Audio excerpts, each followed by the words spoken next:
台灣看世界，來看伊朗的戰爭拍到呾，繼續消耗着美國彈藥的庫存。專家提出着警告，講所影響的層面，唔那只是中東甲烏克蘭爾，甚至美國佇個台海核驚的能力，恐驚嘛會減少變弱。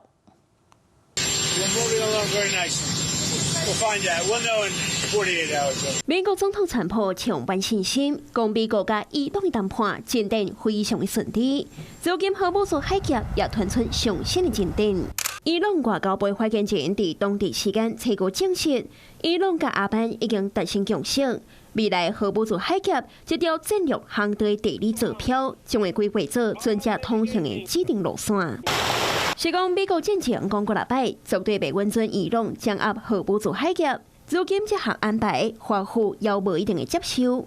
講當時，紅海的局勢也無介穩定。تمكنت القوات المسلحة اليمنية بفضل الله من استهداف سفينة وفاء النفطية السعودية شمالي البحر الأحمر أمام منطقة ينبع。戰爭戰到這擺，美國也付出着慘痛的代價。路透社正引述知情的人士獨家報道指出，美國的 Attackams 陸軍戰術飛彈加 PRSM 精準打擊飛彈差不多攏用了啊。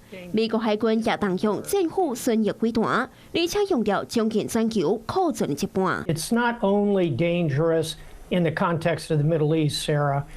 It's dangerous in the context of Ukraine and dangerous in the context of Taiwan. If it's true that we're down 80%, we will be unable to fully help our allies in the Gulf, the Arab countries, and Israel defend themselves. We will be unable to provide any air defense interceptors to Ukraine, which will mean their war against Russia will go less well.